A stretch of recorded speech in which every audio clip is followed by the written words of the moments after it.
جو موضوع قائم کیا گیا ہے وہ ہے نماز جنازہ کے مسائل۔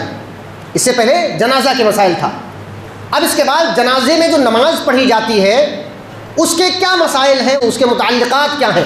آج مسئلہ یہ دیکھا جاتا ہے، چاہے بچے کی پیدائش ہو، چاہے موت اور میت کے تعلق سے ہو، چاہے شادی بیاہ ہو، یہ تین موقع ایسے ہوتے ہیں جہاں پر زیادہ تر عورتوں اور جاہلوں کی بات چلتی ہے، لا علموں کی بات چلتی ہے۔ جو رسم چلا آ رہا ہے، جو معاشرے میں چلتا آ رہا ہے وہی چل رہی ہے، اور آپ اگر صحیح سنت کے مطابق کوئی کام کرنا چاہیں تو ان کا دباؤ اتنا بڑھ جاتا ہے، اتنا زیادہ دباؤ بڑھ جاتا ہے کہ آپ ہار جاتے ہیں، آپ کو بیٹھنا پڑتا ہے کیونکہ پریشر اتنا زیادہ آتا ہے۔ وجہ کیا ہے؟ یہ عدم علم کا نتیجہ ہے، علم نہ ہونے کا نتیجہ ہے، بے علمی کا نتیجہ ہوتا ہے۔ وہی معاملہ جنازے کے متعلقات کے اندر بھی ہے، شروع سے لے کر آخر تک وہ ساری چیزیں جو چلی آ رہی شروع سے، وہ حدیث کے مطابق ہے، حدیث کے مطابق نہیں ہے، کوئی جاننے کی، اکثر لوگ جاننے کی کوشش نہیں کرتے۔ انشاءاللہ تبارک و تعالیٰ آج نماز جنازہ کے کچھ مسائل آپ کے سامنے ذکر کیے جائیں گے، اور اس سے پہلے اور اس کے بعد جو بھی اللہ تبارک و تعالیٰ توفیق دے گا اس کے متعلقات بھی آپ کے سامنے انشاءاللہ ذکر کرنے کی کوشش کی جائے گی۔ سب سے پہلی بات، نمازیوں کی تعداد زیادہ ہونے سے میت کو فائدہ پہنچتا ہے، یہ مسئلہ یاد رکھیں۔ جنازے کے اندر جتنی زیادہ پبلک ہوگی، جتنی زیادہ تعداد ہوگی، اللہ تبارک و تعالیٰ ان کے دعاؤں کے سبب سے میت کو فائدہ پہنچاتا ہے۔ جتنے بھی فوائد ذکر کیے جاتے ہیں، یاد رکھیں، جتنے بھی فوائد ذکر کیے جاتے ہیں، کبھی بھی ذکر کیے جاتے ہیں، نیکیوں کا تذکرہ ہوتا ہے، اللہ کی خوشنودی کا تذکرہ ہوتا ہے، اس کی بنیاد آپ ایک یاد رکھیں بس، یہ تمام چیزیں انہی لوگوں کے واسطے ہیں جو شرک سے بچ کر توحید پر قائم رہتے ہیں۔ ایسا نہیں کہ سارے لوگوں کے لیے ہے، کیونکہ اگر کسی نے شرک کیا اس کے تعلق سے بارہا آیت کریمہ آپ کے سامنے گزری ہوگی، انہ من یشرک باللہ فقد حرم اللہ الجنہ، شرک کے تعلق سے آتا ہے حرام کر دی جائے گی جنت، جنت حرام ہے، بغیر توبہ کے مر گیا شرک کرنے والا، اللہ تبارک و تعالیٰ اس پر جنت کو حرام کر دیتا ہے، جہنم کو واجب کر دیتا ہے۔ تو یاد رکھیں، جو فوائد کا تذکرہ جو ہوتا ہے نا، اس کا بنیادی جو کردار ہے، بنیاد جو چیز ہے، جو بیس ہے، اس کو یاد رکھیں۔ یہ سارے فوائد کس کے واسطے ہیں؟ توحید والوں کے واسطے، موحد کے واسطے، جو توحید پر گامزن رہتا ہے، توحید ہی کے مطابق پوری زندگی گزارتا ہے، توحید پر عمل کرتے ہوئے زندگی گزارتا ہے۔ تو کہتے ہیں کہ نمازیوں کی تعداد جتنی زیادہ ہوگی میت کو اتنی زیادہ فائدہ ہوگا۔ آئیے اس کے تعلق سے کچھ چیزیں دیکھتے ہیں۔ نبی مکرم صلی اللہ علیہ وسلم کی حدیث آتی ہے، حضرت عائشہ رضی اللہ عنہا بیان فرماتی ہیں، عن النبی صلی اللہ علیہ وسلم قال ما من میت تصلی علیہ امت من المسلمین یبلغون مئتا کلهم یشفعون له الا شفعوا فیہ۔ حضرت عائشہ رضی اللہ عنہ فرماتی ہے کہ نبی مکرم صلی اللہ علیہ وسلم نے فرمایا، کوئی بھی میت جس پر مسلمانوں کی ایک جماعت نے جنازہ پڑھا، مسلمانوں کی پوری جماعت نے جنازہ پڑھا، جو یبلغون مئتا، جس کی تعداد 100 تک پہنچ گئی، جس کے جنازے میں 100 آدمی تقریباً پہنچ گئے۔ حالانکہ میں جانتا ہوں بسا اوقات جنازوں کے اندر 100 تک بھی نہیں پہنچتے لوگ، اور بسا اوقات جنازے میں 100 سے کہیں زیادہ بھی ہوتے ہیں، 100 سے کہیں زیادہ بھی ہوتے ہیں، یہ چیز ہے۔ اور یہ بھی دیکھا جاتا ہے کہ میت جتنی زیادہ مالدار ہو پبلک اتنی زیادہ ہوتی، کیونکہ منہ دکھانا رہتا نا، وہاں پر چہرہ دکھانا رہتا ہے کہ ہم بھی پہنچے تھے۔ یہ حقیقت ہے، آپ مانو نہ مانو، یہ بات دیکھی گئی ہے، اب کہیں نہ کہیں دل میں آپ کی یہ بات ہوگی، کہیں نہ کہیں کہ واقعی صحیح بات ہے۔ ہونا یہ چاہیے کہ جنازے کے اندر جو فائدہ ہمارا ہے اس فائدے کے تحت انشاءاللہ تبارک و تعالیٰ ہم جائیں، جتنی اللہ توفیق دیتا آپ جائیں وہاں پر۔ نبی مکرم صلی اللہ علیہ وسلم نے فرمایا، یبلغون مئتا، جس جنازے پر 100 کی تعداد میں لوگ پہنچ گئے مسلمانوں میں سے، اس کا کیا ہوگا؟ کلہم یشفعون لہم، وہ سارے کے سارے 100 لوگ شفاعت کرتے ہیں، دعا کرتے ہیں، اللہ سے گریہ وزاری کرتے ہیں، اللہ کے جناب میں مناجات کرتے ہیں، دعا استغفار اس کے واسطے کرتے ہیں۔ نبی صلی اللہ علیہ وسلم نے فرمایا، الا شفعوا فیہ، اللہ تبارک و تعالیٰ اس کے حق میں ان کی سفارش کو قبول فرما لیتا ہے، قبول فرما لیتا ہے اللہ تبارک و تعالیٰ۔ یہ بہت اہم چیز ہے۔ اس کے بعد ایک اور وضاحت کے تعلق سے ایک حدیث کے اندر اس کی تعداد کم کر دی گئی ہے، اس کی تعداد کم کر دی گئی ہے۔ لیکن اس حدیث کے اندر ایک شرط لگا دی گئی، وہ شرط سننے کے لائق ہے، وہ شرط سننے کے لائق ہے۔ کون سی شرط نبی مکرم صلی اللہ علیہ وسلم نے لگائی؟ فرماتے ہیں اس کے تعلق سے عبداللہ بن عباس رضی اللہ عنہ کے ایک بیٹے کا انتقال ہو گیا، جو مقام قدید یا عصفان ایک مقام وہاں پر تھے، وہ ان کے بیٹے کا انتقال ہو گیا تو ان کے ایک شاگرد ہیں قریب نام کے، قریب رحمۃ اللہ علیہ، کہا اے قریب باہر نکل کر جاؤ، دیکھو کتنی تعداد پہنچ گئی۔ وہ گئے، باہر نکل کر آئے، دیکھا، کہا کافی تعداد آ گئی ہے۔ پوچھا گیا کیا وہ 40 کی مقدار تک پہنچتے ہیں؟ کہا ہاں 40 کی مقدار تک پہنچی، 40 تعداد ہو گئی، تقریباً 40 آدمی ہو چکے ہیں۔ کہا میت کو باہر نکالو، یعنی گھر سے باہر نکالو جنازہ پڑھنے کے واسطے۔ اس کے بعد کہا کہ میں نے رسول اللہ صلی اللہ علیہ وسلم کو یہ فرماتے ہوئے سنا ہے۔ کیا سنا ہے؟ کہتے ہیں جو بھی مسلمان فوت ہو جائے اس کے جنازے پر ایسے 40 مرد، ایسے 40 مسلمان شریک ہوں جس نے اللہ کے ساتھ کسی کو شریک نہ کیا ہو۔ اللہ اکبر، یہ بہت اہم چیز ہے۔ ایسے 40 آدمی جس میت پر ہو جنہوں نے اللہ تبارک و تعالیٰ کے جناب میں، اللہ کے توحید میں، اللہ کی ذات میں، اللہ کی صفات میں، اللہ کی عبادات میں کسی غیر کو شامل نہیں کیا، سجدہ کیا تو رب العالمین کے سامنے، جھکا کبھی تو اللہ تبارک و تعالیٰ کے سامنے، اولاد طلب کیا تو کسی بابا پیر فقیر نہیں بلکہ اللہ کے سامنے کیا۔ ہم کو اللہ نے پیدا کیا، آپ کو پیدا کیا، آپ کے اولاد کو بھی وہی پیدا کرے گا۔ ہمارے پچھلے پوری نسل کو اللہ نے پیدا کیا، آنے والی نسل کو بھی اللہ ہی پیدا کرے گا۔ اللہ ہی جسے چاہتا ہے دیتا ہے لڑکیاں، جسے چاہتا ہے لڑکے دیتا ہے، جسے چاہتا ہے لڑکے اور لڑکیاں دونوں دیتا ہے، جسے چاہتا ہے بانجھ کر دیتا ہے، کچھ نہیں دیتا ہے۔ یہ اختیار کس کے ہاتھ میں ہے؟ اللہ رب۔ یہ یقین کر لیجیے، یہ اعتماد ہو، یقین ہو، بھروسہ ہو، عقیدہ ہو ہمارا، یہی عقیدہ، یہی توحید کہلاتا ہے، یہی توحید کہلاتا ہے کہ جو چیزیں اللہ کے لیے ہیں صرف اللہ ہی کے لیے رہنے دو۔ کیا کہا؟ 40 آدمی ایسے شریک ہو جائیں جس جنازے پر، جس جنازے کے اندر وہ شریک ہونے والے کبھی بھی انہوں نے اللہ تبارک و تعالیٰ کے ساتھ کسی غیر کو شامل نہیں کیا، تو فائدہ کیا ہوگا؟ تو اللہ تبارک و تعالیٰ ان کے بارے میں ان کی سفارش کو قبول فرما لے گا، ان کی سفارش کو قبول فرما لے گا۔ دعا کرنے والے بھی توحید والا ہونا چاہیے، اور جس کے لیے دعا کی جاتی ہے میت وہ بھی توحید والا ہونا چاہیے۔ ایسا نہیں کہ دعا تو توحید والے کر رہے ہیں اور سامنے وہ کوئی اور تھا، سامنے مرنے والا وہ اللہ تعالیٰ کی جناب میں، اللہ تعالیٰ کی ذات میں کہیں شرک کر چکا تھا، بغیر توبہ کے مر گیا۔ یاد رکھیے 100 نہیں، 1000 نہیں، 10 لاکھ افراد بھی شامل ہو جائیں، 10 کروڑ افراد بھی شامل ہو جائیں، شرک کرنے والا بغیر توبہ کے مر گیا تو اللہ تبارک و تعالیٰ اس کی بخشش نہیں کرے گا۔ اللہ خود فرماتا ان اللہ لا یغفر ان یشرک بہ ویغفر ما دون ذلک لمن یشاء۔ اللہ تبارک و تعالیٰ مشرک کی مغفرت نہیں کرے گا، اس کے علاوہ دوسرے گناہ جو ہوتے ہیں، مفہوم بتا رہا ہوں میں، دوسرے گناہ جو ہوتے ہیں اللہ تبارک و تعالیٰ اس کو معاف کر سکتا ہے۔ تو اللہ تبارک و تعالیٰ نے وعدہ کیا ہے۔ ایک بات اور، ایک سوال اور، سوال کا جواب دیکھیں، اور اس سوال کے جواب میں بہت ساری باتیں انشاءاللہ آئیں گی۔ کیا خواتین نماز جنازہ پڑھ سکتی ہیں؟ یہ بہت اہم چیز ہے۔ ہم میں سے بعض لوگ یہ کہیں گے نہیں، کہاں پڑھتی ہے، کبھی آج تک ہم نے پڑھتے ہوئے دیکھا نہیں، اس لیے نہیں پڑھ سکتی۔ کیا یہ دلیل ہے؟ بہت سارے لوگ یہی دلیل دیتے ہیں، ہم نے تو دیکھا نہیں، ہم نے تو دیکھا نہیں، ہم تو نیا مسئلہ سن رہے ہیں۔ بھائی نیا مسئلہ سنو گے نہیں جب آپ عالم نہیں ہو، جب آپ عالم نہیں ہو تو ہر چیز آپ کو نئی نئی چیزیں بتائی جائیں گی اور آپ کو لگے گا نئی ہے، حالانکہ نئی نہیں ہے، وہ اس وقت کی ہے، جناب محمد رسول اللہ صلی اللہ علیہ وسلم کی بات ہے جو احادیث کے اندر محفوظ تھی، لیکن آپ نے دیکھا نہیں، آپ نے جانا نہیں، آپ نے علم حاصل نہیں کیا۔ ہوتا یہ ہے۔ تو کیا کہتے ہیں؟ سوال یہ ہے کیا خواتین، کیا عورتیں نماز جنازہ میں شریک ہو سکتی ہیں؟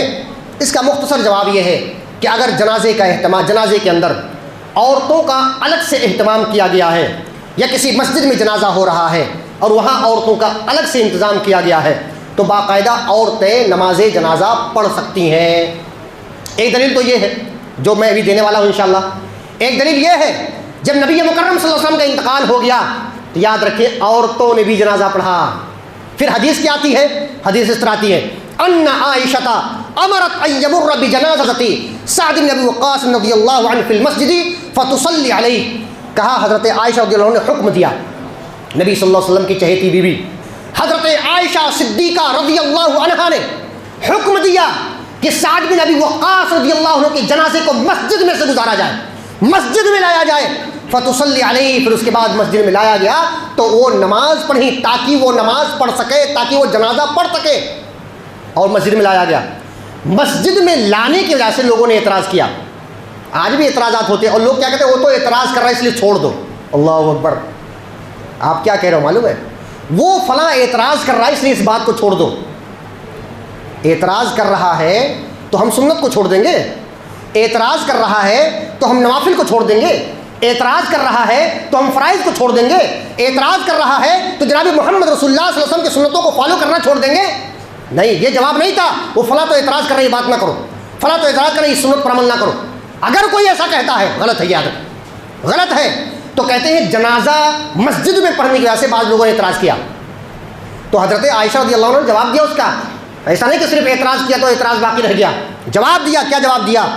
کہا لوگ کس قدر جلدی بھول گئے، لوگ کس قدر جلدی بھول گئے کہ رسول اللہ صلی اللہ علیہ وسلم نے بدری صحابی، جنگ بدر میں شامل ہونے والے بدری صحابی سہیل بن بیضہ رضی اللہ عنہ کا جنازہ مسجد میں پڑھایا تھا۔ آپ لوگوں نے بلا دیا، آپ لوگ کتنی جلدی یہ چیز بھول گئے کہ نبی مکرم صلی اللہ علیہ وسلم نے بدری صحابی کا جنازہ مسجد کے اندر پڑھا تھا، لہذا مسجد کے اندر نماز جنازہ پڑھی جا سکتی ہے۔ اب یہاں پر کچھ چیزیں یہ دیکھتے ہیں اللہ کی توفیق سے۔ پہلی چیز یہ ہے، جنازے کا اگر بہتر طریقے سے انتظام ہو، جہاں پر عورت جا سکتی ہے پردے کے ساتھ، اہتمام ہوا، تو بالکل جنازہ عورت پڑھ سکتی ہے، جیسا کہ میں نے ابھی بیان کیا صحیح مسلم کی روایت۔ ایک بات ہوگی، افسوس کے ساتھ یہ کہنا پڑتا ہے آج معاشرے کے اندر بعض مسلمانوں نے عورتوں کو اچھوت سمجھ لیا، عورتیں مسجد میں نہیں آ سکتی، عورتیں عیدگاہ میں نہیں آ سکتی، عورتیں جنازہ نہیں پڑھ سکتی۔ میں نہیں کہتا ہوں کہ لوگ کہتے ہیں، لیکن یہ ان کے عمل سے دیکھا جاتا ہے کبھی بھی اہتمام نہیں کیا گیا، کبھی بھی جنازے کا اہتمام عورتوں کے لیے نہیں کیا گیا۔ ایک بات یہ بھی یاد رکھیں، جس گھر میں میت رکھی ہوئی ہے، جس کے یہاں میت ہوئی ہے، ان کو خود چاہیے کہ میت کو فائدہ پہنچانے کے واسطے، میت کو زیادہ دعائیں حاصل کرانے کے واسطے ایسے عورتوں کا انتظام کرے جہاں پر جنازہ ہو، عورتیں شامل ہو، نماز جنازہ پڑھیں، دعا استغفار ان کے واسطے کرے، میت کے واسطے، تاکہ میت کا فائدہ ہو۔ یہ میت کے وارثین کا حق بنتا ہے کہ وہ انتظام کریں۔ ایک بات اور بھی ہے، ہم میں سے بعض لوگ جب یہ دیکھتے ہیں کہ یہ فلاں چیز میں نہیں جانتا ہوں، تو وہ کہتے ہیں کہ یہ تو نئی چیز ہے، اس کو چھوڑ دو، یہ نئی چیز کہاں سے لے کے آئے، ہم تو دیکھے ہی نہیں کبھی۔ تو بھائی اس کا مطلب یہ ہے کہ آپ نے نہیں دیکھا تو کیا وہ مسئلہ ہے ہی نہیں؟ مثال کے طور پر بہت سارے لوگ ہمارے گاؤں کو نہیں دیکھے ہیں، تو کیا میں گاؤں ہی میں نہیں رہتا ہوں؟ آپ لوگوں میں سے مجھے لگتا ہے کوئی بھی امریکہ کا نام سنا تو ہے، کبھی گئے نہیں، کبھی دیکھا نہیں امریکہ، تو امریکہ کا انکار کر دو۔ جس چیز کو آپ نہیں جانتے ہو اس کا مطلب یہ نہیں کہ وہ نہیں ہے، اس کا مطلب یہ نہیں کہ نہیں ہے وہ۔ 8 سال پہلے میں اس معاشرے کو، بلکہ پورے ضلع کو میں کبھی زندگی میں سنا ہی نہیں تھا، نام ہی نہیں سنا تھا کبھی۔ اب مجھے بلایا گیا تو میں کہیں انکار کر دوں؟ نہیں، ماحول ہے ہی نہیں پوری دھرتی میں، پورے دھرتی میں کہیں 12 ہے ہی نہیں، میں کیسے جاؤں؟ نہیں، یہ بہت اہم چیزیں یاد رکھیں۔ کیا لوگ یہی کہتے ہیں آج تک ہم نے سنا ہی نہیں، نئی نئی چیزیں پیش کر رہے ہو۔ حضرت عائشہ رضی اللہ عنہا کے سامنے جب اعتراض کیا گیا، آپ کا کوئی اعتراض ہے اس سے ثابت ہی ہوتا اس حدیث سے، اگر آپ کا کوئی اعتراض ہے تو اہل علم کے پاس اس کو لاؤ۔ عائشہ رضی اللہ عنہا عورتوں میں اہل علم میں سے تھیں، پڑھایا کرتی تھیں، درس دیا کرتی تھیں، نبی مکرم صلی اللہ علیہ وسلم کی زیادہ حدیثیں یاد کرتی تھیں، اور یاد تھی ان کو حدیثیں۔ ابو ہریرہ رضی اللہ عنہ کے مردوں میں سب سے زیادہ ان کو یاد تھی حدیثیں، اور عورتوں میں جہاں تک مجھے یاد آ رہا ہے عورتوں میں سب سے زیادہ حدیثیں حضرت عائشہ رضی اللہ کو یاد تھیں، وہ عالمہ تھیں وہ، اس لیے اعتراض کیا گیا تو انہوں نے جواب دیا۔ اس سے ثابت یہ ہوتا ہے اگر آپ کا کوئی اعتراض ہے، تیسرے آدمی سے جا کر عورتوں کی طرف بات مت کرو، تیسرے آدمی سے عورتوں کی طرف بات کرنے سے فائدہ نہیں ہوگا۔ ڈائریکٹ آؤ اہل علم کے پاس جو علم والے ہیں، اور ان سے دلیل طلب کر کے ان سے مسئلہ دریافت کرو، مسئلہ دریافت کرو۔ اور عالم کو بھی چاہیے، حافظ کو بھی چاہیے، قاری کو بھی چاہیے، امام کو بھی چاہیے، جو مسئلہ بیان کرے کسی امام کا نہیں بیان کرے، جو مسئلہ بیان کرے کسی فقیہ کا مت بیان کرے، جو مسئلہ بیان کرے امام الانبیاء جناب محمد رسول اللہ صلی اللہ علیہ وسلم کی باتیں بیان کرے، شریعت کا مسئلہ بیان کرے، قرآن کا مسئلہ بیان کرے، حدیث کا مسئلہ بیان کرے۔ قرآن حدیث میں بظاہر نہیں ہے تو صحابہ کا مسئلہ بیان کرے، صحابہ کے اجماع کو بیان کرے، یہ ساری چیزیں بیان کرنا چاہیے۔ یہ اصل حقیقت یہ ہوتی ہے کہ اعتراض ہے تو سامنے لا کر اس کو حل کرو۔ یہ حضرت عائشہ رضی اللہ عنہا کی حدیث سے یہ بات ثابت ہوتی ہے۔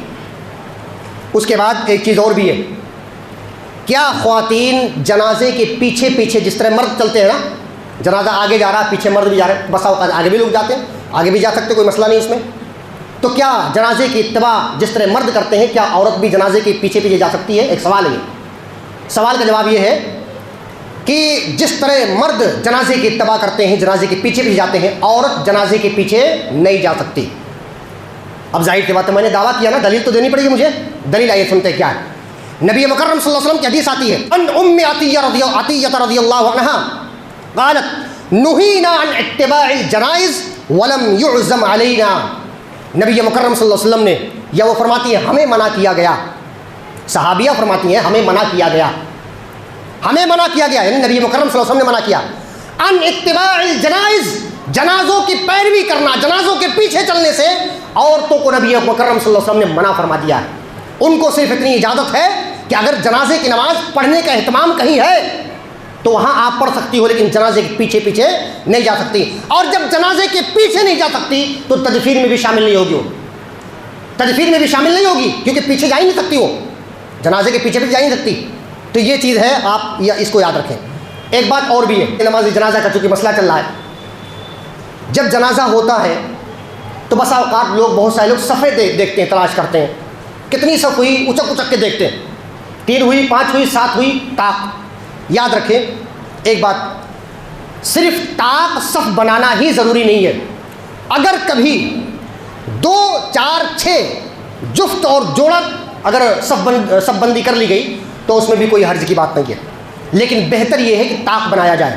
طاق مطلب بے جوڑ، 1 3 5 7 اس طرح بنایا جائے، بہتر یہی ہے، افضل یہی ہے۔ لیکن اگر کبھی ایسا ہو کہ 2 بن گئی، 4 بن گئی، 6 بن گئی، 8 بن گئی، جفت میں جوڑے میں بن گئی، تو اس میں بھی کوئی حرج کی بات نہیں ہے۔ فرماتے ہیں قال رسول اللہ صلی اللہ علیہ وسلم ان اخل لکم قد مات فقوموا فصلوا علیہ قال فقمنا فصفنا صفین۔ یہ صحیح مسلم کی روایت ہے، صحیح مسلم کی روایت ہے۔ فرماتے ہیں جب اسحمہ نجاشی، حبشہ کا بادشاہ، وہ مسلمان ہو گئے تھے لیکن نبی مکرم صلی اللہ علیہ وسلم سے ملاقات نہیں ہوئی، نبی مکرم صلی اللہ علیہ وسلم کی زندگی میں تھے، نبی مکرم صلی اللہ علیہ وسلم کی زندگی میں ایمان بھی لائے، لیکن ایسا اتفاق ہوا کہ نبی مکرم صلی اللہ علیہ وسلم سے ملاقات نہیں ہوئی۔ ایسے آدمی کو مخضرم کہا جاتا ہے، صحابی نہیں کہیں گے، تابعی بھی کہیں، اگر تابعی بھی کہنا ہے تو افضل التابعی کہیں گے، تابعی میں سب سے بڑے اگر کوئی ہوتا ہے، اکبر التابعی آپ کہہ سکتے ہیں، تو مخضرم ہوتے ہیں، اور مخضرم یہ عام تابعی سے بڑے ہوتے ہیں، کیونکہ تابعی نبی مکرم صلی اللہ علیہ وسلم کا زمانہ نہیں پاتے، صحابہ کا زمانہ پاتے ہیں، اور یہ مخضرم جو ہوتے ہیں یہ نبی مکرم صلی اللہ علیہ وسلم کا زمانہ پاتے ہیں، لیکن ایسا اتفاق ہوا کہ نبی مکرم صلی اللہ علیہ وسلم سے ملاقات نہیں ہو پاتی ہے۔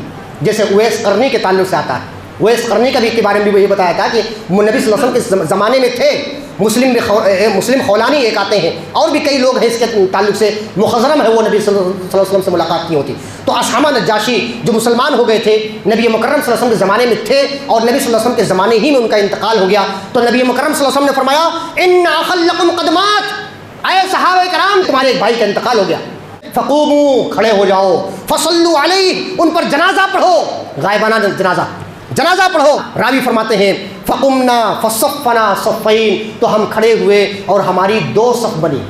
کتنی صف بنی؟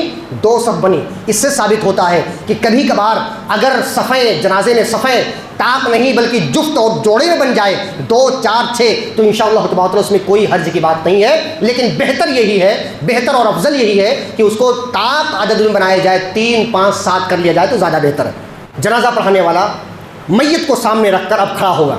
دیکھیے الحمدللہ ترتیب کے ساتھ ساری چیزیں چل رہی ہیں، جنازہ رکھ دیا گیا، صفیں باندھ دی گئی، اب جنازہ پڑھانے والا آگے ہو کر جنازہ پڑھائے گا، لیکن آگے ہو کر ایسے نہیں پڑھا لے گا جیسا چاہے گا وہ پڑھا لے گا۔ اس لیے میں بسا اوقات کہتا رہتا ہوں کہ بھئی جنازے کی دعا اور جنازے کا پڑھانے کا طریقہ کم سے کم معلوم پڑھو، کہ آپ کے والد، آپ کی والدہ، آپ کی بہن، آپ کے بھائی، اگر آپ کے خاندان میں کسی کا انتقال ہو جائے، کسی کی وفات ہو جائے، تو کم سے کم آپ پڑھ کر جنازہ پڑھاؤ۔ آپ جو دعا کرو گے دل سے وہ اللہ تبارک و تعالیٰ اسے انشاءاللہ قبول کرے گا، کیونکہ آپ جو گریہ وزاری کے ساتھ دعا کرو گے نا وہ کوئی غیر نہیں کر سکتا، کیونکہ وہ آپ کا بھائی ہے، آپ کی ماں ہے، آپ کے والد ہیں، آپ کے دادا ہیں۔ اس طرح جو گریہ وزاری کے ساتھ آپ دعا کرو گے، جو الحاق کے ساتھ، جو بہترین انداز کے ساتھ اللہ سے دعا کرو گے، کوئی غیر نہیں کر پائے گا۔ اس لیے بسا اوقات کہتا ہوں کسی پر ڈیپینڈ نہ رہو، ریڈی میڈ اسلام کے پیچھے مت بھاگو، خود کفیل بنو، پڑھانے کا طریقہ معلوم کرو۔ لہذا ایک آدمی جب جنازہ پڑھانے کے لیے کھڑا ہوتا ہے، ایک سوال پیدا ہوتا ہے کھڑا ہوگا کہاں وہ؟ میت تو بڑی لمبی چوڑی ہے 6 فٹ کی مثال کے طور پہ، تو 6 فٹ میں کھڑا کہاں ہوگا؟ کیا اس کے تعلق کوئی حدیث ہے یا نہیں ہے؟ حدیث ہے، ایک بہت بہترین حدیث، بہت پیاری حدیث۔ نافع ابو غالب کا بیان ہے کہ میں بصرہ میں مربد محلہ کی ایک گلی میں موجود تھا۔ بصرہ کے اندر ایک مربد نام کی کوئی گلی ہوگی، اسٹریٹ ہوگی، وہاں پر موجود تھے کہ اتنے میں ایک جنازہ گزرا وہاں سے۔ کہتے ہیں اس جنازے کے ساتھ بہت سارے لوگ تھے۔ لوگوں نے کہا یہ عبداللہ بن عمیر کا جنازہ ہے۔ کہتے ہیں میں بھی ان کے ساتھ ہو لیا، جنازہ جا رہا نا تو کھڑے ہونے سے کیا فائدہ، اس کے ثواب حاصل کرو، کہ میں بھی پیچھے چلا گیا۔ ابو غالب بیان کرتے ہیں، نافع ابو غالب، میں نے ایک آدمی کو دیکھا وہاں پر، ان کا حلیہ بیان کر رہے ہیں، کیسے آدمی؟ تو کہتے ہیں باریک اونی چادر پہنے ہوئے تھے، اوڑھے ہوئے تھے، اور اپنے چھوٹے سے گھوڑے پر سوار تھے، دھوپ سے بچاؤ کے واسطے سر پر کپڑا رکھا ہوا تھا۔ کون تھے بھائی؟ اتنا سچویشن کریٹ کر رہے ہیں یہاں پر حدیث کے اندر کہ یہ معلوم کرنے کا اچھا اور معلوم کرنے کا مطلب کہ خواہش ظاہر ہو رہی ہے کہ آخر تھے کون وہ؟ کیا کہا میں نے ایک آدمی کو دیکھا وہاں پر۔ بھائی آدمی تو بہت سارے تھے، ایک آدمی کو کیوں دیکھا آپ نے؟ ایک آدمی کو کیوں دیکھا؟ ہاں دیکھنا تھا، واقعی دیکھنا تھا، اور کسی کو نہیں دیکھنا تھا، انہی کو دیکھنا تھا۔ وجہ کیا معلوم ہے؟ کہتے ہیں جو ایک باریک اونی چادر اوڑھے ہوئے تھے، چھوٹے سے گھوڑے پر سوار تھے، دھوپ سے بچاؤ کے لیے سر پر کپڑا رکھے ہوئے تھے، پوری سچویشن بیان کر رہے ہیں۔ میں نے پوچھا یہ محترم بزرگ کون ہے؟ لوگوں نے کہا یہ صحابی رسول حضرت انس بن مالک رضی اللہ عنہ۔ اللہ اکبر، الفاظ یاد رکھیے، محترم بزرگ کون ہے؟ میں کہتا ہوں پورا مجمع لگا رہے، جناب محمد رسول اللہ صلی اللہ علیہ وسلم کا ایک صحابی کہیں کھڑے ہو، پورے مجمع کی نظر ادھر ہی رہتی ہے۔ یہ مسلمانوں کا کردار ہے، یہ اہل سنت والجماعت کا کردار ہے، یہ صحابہ کے نقش قدم پر چلنے والوں کا کردار ہے۔ دنیا ایک طرف، صحابی ایک طرف، کہ سارے لوگ ایک طرف ہیں۔ میں دیکھ رہا ہوں کس کو؟ صحابی کو دیکھ رہا ہوں۔ سچویشن ذکر کر رہے ہیں، کیا پہنا ہوا ہے، سر پر کیا رکھا ہے، کیسے ہے؟ کہا محترم بزرگ کون ہے؟ کہا کوئی اور نہیں، یہ سیدنا انس بن مالک رضی اللہ عنہ، نبی کریم صلی اللہ علیہ وسلم کے صحابی۔ کہتے ہیں اس کے بعد آگے چنانچہ میت رکھی گئی تو انس بن مالک رضی اللہ عنہ کھڑے ہوئے اور ان کا جنازہ پڑھایا۔ اللہ اکبر، کیا آپ غور کر رہے ہیں اس میں؟ میں کہتا ہوں یہاں کہتے ہیں نا کہ بہت سارے لوگ تھے، میں کہتا ہوں ہو سکتا ہے ہزاروں کی تعداد میں ہو سکتا ہے ہزاروں کی تعداد میں اگر کوئی آگے بڑھ کر جنازہ پڑھا سکتا ہے، یاد رکھیے اگر اس محفل میں ایک صحابی موجود ہیں تو وہ صحابی ہی آگے بڑھیں گے، نماز پڑھائیں گے۔ یہ وقات ہے صحابی کی، یہ وقار ہے صحابی کی، یہ اوقات ہے صحابی کی، یہ نبی مکرم صلی اللہ علیہ وسلم کے ساتھیوں کا وقار اور عزت ہے۔ سارے مجمع پیچھے رہیں گے، صحابی رسول آگے رہیں گے۔ یہ ہے، کہا جنازہ پڑھایا، اور کہتے ہیں ان کے پیچھے میں تھا، ابو غالب بیان کرتے ہیں ان کے پیچھے جسٹ میں تھا، ان کے درمیان اور ہمارے درمیان کوئی پردہ حائل نہیں تھا، پہلی صف کے اندر میں تھا اور سامنے انس بن مالک رضی اللہ عنہ تھے۔ کہتے ہیں اس میت کے سر کے مقابل کھڑے ہوئے۔ کہاں کھڑے ہوئے؟ سر کے مقابل کھڑے ہوئے، سر کے پاس۔ اس کے بعد تھوڑی دیر رکے، کہتے ہیں مختصر ایک لمبی حدیث ہے، مختصر کرتا ہوں، تھوڑی دیر رکے کہ ایک عورت کا جنازہ لایا گیا۔ انس بن مالک رضی اللہ عنہ پھر کھڑے ہو گئے جنازے کے لیے، پڑھانے کے لیے، اور کہتے ہیں جب ان کے جنازے کے لیے کھڑے ہوئے تو اس عورت میت کے کمر کے پاس کھڑے ہوئے، بیچ میں، وسط میں، بالکل یہ بیچ میں کھڑے ہوئے، یہاں سر کے پاس کھڑے ہیں، یہاں وسط میں بیچ میں کھڑے ہو رہے ہیں، کمر کے پاس۔ یہ طریقہ یاد رکھیں۔ اب ایک سوال تو بنتا ہے، سوال کرنے والے نے سوال کیا، صحابی سے سوال کیا، کر سکتے ہیں سوال۔ کہا اے انس بن مالک رضی اللہ عنہ، کیا نبی صلی اللہ علیہ وسلم بھی مرد کے سر کے پاس اور عورت کے بیچ وسط میں کمر کے پاس کھڑے ہوتے تھے؟ حضرت انس بن مالک رضی اللہ عنہ فرماتے ہیں ہاں ایسے ہی نبی صلی اللہ علیہ وسلم کھڑے ہوتے تھے۔ اللہ اکبر۔ جنازے میں کتنی تکبیرات ہیں؟ 4 تکبیرات تو کہی جاتی ہیں، حدیثیں اور بھی ہیں، 5 تکبیر بھی حدیث ہے، اس کے علاوہ بھی اور حدیثیں آتی ہیں، لیکن اکثر اہل علم نے یہ عمل کیا ہے اس پر۔ کہتے ہیں اہل علم 4 تکبیروں کے ہی قائل ہیں۔ 4 تکبیریں، پہلی تکبیر کہنے کے بعد کچھ پڑھا جائے گا، دوسری میں کچھ پڑھا جائے گا، تیسرے میں کچھ، اور چوتھی تکبیر کہہ کے سلام پھیر دیا جائے گا۔ فکبر علیہ 4 4 مرتبہ نبی مکرم صلی اللہ علیہ وسلم نے تکبیر کہی۔ ایک آخری حدیث کے میری بات ختم کرتا ہوں. یہ حدیث عمل کرنے کے قابل ہے.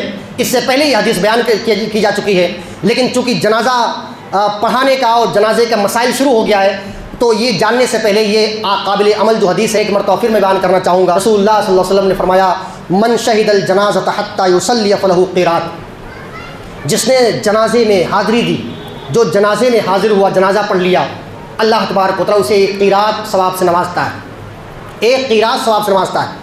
آگے فرمایا ومن شہد حتی تدفن کان لہ قیراطان. اگر وہ دفن تک وہاں پر حاضر رہا، تدفین تک حاضر رہا، وہاں حاضر رہا یہاں تک کہ دفن کر دیا گیا، تو اس کے لیے 2 قیراط ثواب ملتا ہے.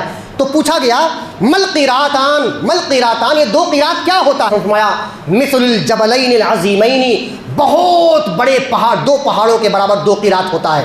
ایک دوسری حدیث کے اندر آتا ہے، صحیح بخاری ہی کی روایت ہے، کل قیراط مثل احد، ہر قیراط احد پہاڑ کے برابر ہوتا ہے. یعنی ایک آدمی اگر جنازہ پڑھ لیا، ایک صرف جنازہ تک ایک احد پہاڑ کے برابر اللہ تبارک و تعالیٰ ثواب دے گا، اور اگر تدفین تک وہاں پر رہا 2 احد پہاڑ کے برابر اللہ تبارک و تعالیٰ اس کو ثواب دیتا ہے. تو جہاں پر آپ میت کو فائدہ پہنچاتے ہو نا، وہیں پر اللہ تبارک و تعالیٰ اس کے پیچھے آپ کو بھی بے شمار فائدہ دیتا ہے، بے شمار ثواب سے نوازتا ہے. آئیے ہم دعا کرتے ہیں کہ اللہ تبارک و تعالیٰ ہم تمام مسلمانوں کو جنازے کی نماز کے تمام مسائل کو یاد کرنے اور اسی کے مطابق، سنت کے مطابق جنازہ پڑھنے اور پڑھانے کی توفیق عطا فرما. اے اللہ ہم سے بیماروں کی بیماری کو دور فرما دے. اے اللہ ہم سے پریشان ہونے کی پریشانی کو دور فرما دے. اے اللہ ہم سے مقروض قرض کو عطا فرما دے. اے اللہ ہم سے اولاد عطا فرما دے. آمین. وآخر دعوانا ان الحمد للہ رب العالمین.